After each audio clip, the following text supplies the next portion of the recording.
Hi, I'm Mimi Secor, nurse practitioner, live at the MEDS meeting here in beautiful Orlando, Florida, with one of our great speakers at the conference, Joe Largay. Welcome, Joe. Thanks, Mimi. Physician's assistant, and I know you're giving multiple presentations, and one I just listened to, which I found very helpful, was on blood monitoring in diabetics. So I wondered if you could share with us one of your most important take-home messages related to that subject.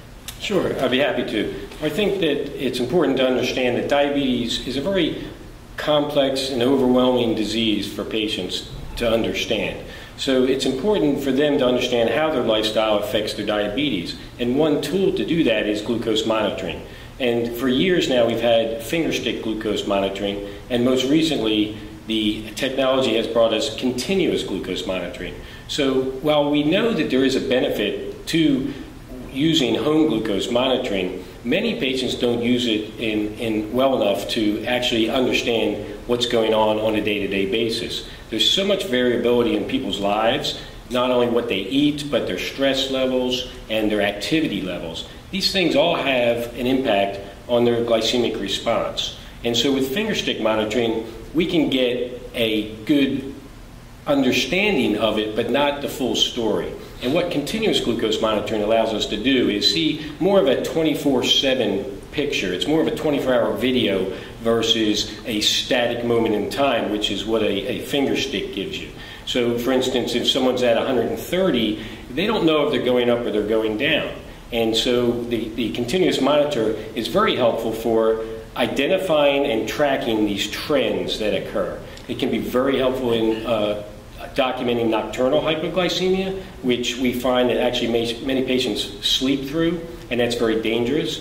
So we can significantly impact their life and improve their A1C and reduce the incidence of hypoglycemia by using a continuous glucose monitor. How long have we had glucose monitoring continuous glucose monitoring, and what % of patients are really tapping into that innovation? That's a good question, and it is new. It's only been around about 10 years, and the most recent advancement there has been that they are wireless. And so we have two devices on the market that are wireless. They're very discreet, and it's a problem in that this technology, while it's very helpful, it's not very utilized. Only about 15% of patients on insulin are actually using this technology. And what % would you like to see using this technology? Well, I think that I would like to see probably 90% of the patients use it. And the reason I say that is there's always the patient who, the anxious patient who, if you give them too much information, they have a knee-jerk reaction to that. And it's hard to get through. Some patients you can behaviorally train them to react to that in an appropriate manner.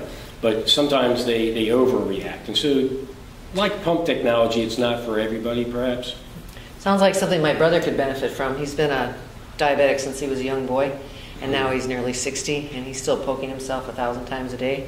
So I keep telling him about these innovations I hear about, but I'm going to keep pushing more. Yes, embrace technology. Yeah, exactly.